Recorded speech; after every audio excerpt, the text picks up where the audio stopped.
नमस्ते प्यारे बच्चों, आशा है कि आप सब स्वस्थ और खुश होंगे। आज दिनांक 6 सितंबर 2021। आज आपकी हिंदी और ईवीएस दोनों की वर्कशीट आई है। अभी इस वीडियो में हम हिंदी की कार्यपत्रिका, जिसकी क्रम संख्या 63A है, उसकी चर्चा करेंगे। आज की वर्कशीट आपकी पाठ्यपुस्तक रिमझिम के पाठ वो भी क्या दिन से ली गई है। आपको याद होगा, पिछली वीडियो में मैंने आपको वो भी क्या दिन थे पाठ का सारांश बताया था।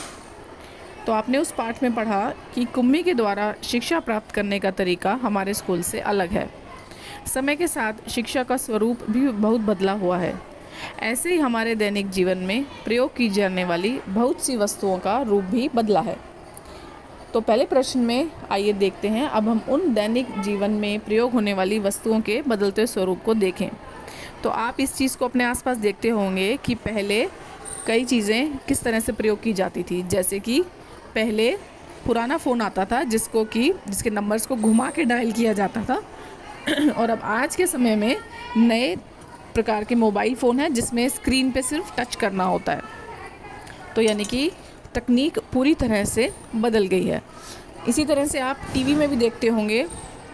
पुराने टाइम में जो टीवी आते थे वो एक बॉक्स की तरह होते थे, एक बड़ा सा बॉक्स होता था और वो ज़्यादा जगह भी लेते थे।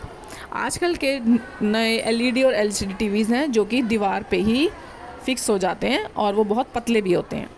तो इसी तरह से कई तकनीक और दैनिक जीवन में होने वाली वस्तुओं में बदलाव आया है। तो आप चित्र में देखिए, आपको उदाहरण के लिए चिट्ठी दी गई है। पिछले समय में लोग एक दूसरे से बात करने के लिए, अपनी बात पहुंचाने के लिए चिट्ठी लिखते थे। आज के समय में लोग कंप्यूटर से ईमेल भेजते हैं जिसके लिए इंटरनेट की आवश्यकता होती है। इसके साथ आपको दिया है, नया रूप दिया है लालटेन का। पिछले समय में लालटेन इस्तेमाल होती थी, अब एलईडी बल्ब्स का इस्तेमाल होता है। आपको फिर पेन जो नया रूप है, पेन का आपको पुराना रूप का चित्र दिया है। आप देख सकते हैं एक डब्बी में आपको स्याही और आपको पंख दिया है जो कि कलम का काम करता था। फिर आपको पुराने ज़माने का टेलीफोन और आज का मोबाइल, इसका चित्र भी दिया है। पुराने समय का कोयले वाला चूल्हा, जिसको चूल्हे को कोयले से, आग से जलाया जाता था, और आज के समय का गैस वाला चूल्हा।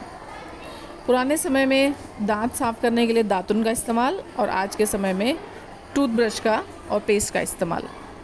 तो आपको इसी तरह से ये चित्र बनाने हैं और नई वस्तुओं के और पुरानी वस्तुओं के दोनों के ही जहाँ जहाँ पूछे गए हैं उनके नाम आप लिखते जाओगे।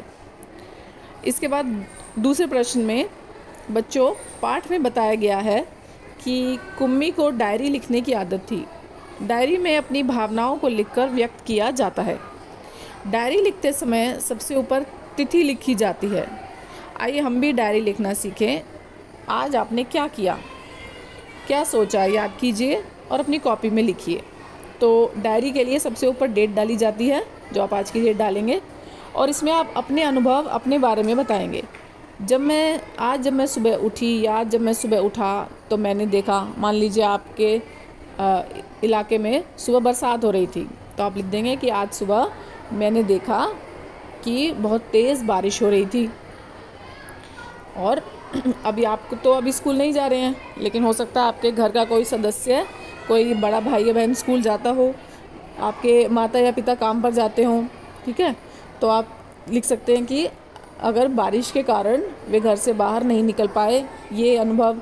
फिर आप सभी लोग घर के एक साथ थे, आपने फिर क्या किया, ठीक है। आपने किस तरह से आपने अपना स्कूल का कार्य पूरा किया, उसके बाद आपने घर के काम किए, अपनी नित्य क्रियाएं की। तो किस तरह से आपने सारा दिन क्या क्या किया, रात के सोने तक आपको डायरी में सब कुछ लिखना है, सब कुछ बताना है। इसके बाद आपको चित्र दिया है। इस चित्र में आपको ये बताना है कि ये औरत अपने बच्चे से क्या बात कर रही है। अनुमान लगाना है आपको और उनकी बातचीत को ज़ोर ज़ोर से बोलना है और अपनी कॉपी में लिखना है। इसके बाद अभिभावकों के लिए सुझाव है कि वे बच्चों से चर्चा कर सकते हैं कि तकनीकी उन्नति के लाभ उठाने के साथ साथ हमें अपनी पृथ्वी को नुकसान से बचाने की जिम्मेदारी भी निभानी चाहिए। तो हम जिस तरह से पृथ्वी का उपयोग कर रहे हैं अलग अलग चीज़ों के लिए, उसी के साथ साथ हमें पृथ्वी को संभाल कर भी रखना चाहिए। तो बच्चों आशा करती हूँ आपको कार्यपत्रिका समझ आ गई होगी। तो आप इसे सुंदर लिखाई में करके अपने शिक्षक या शिक्षिका को भेज दीजिए।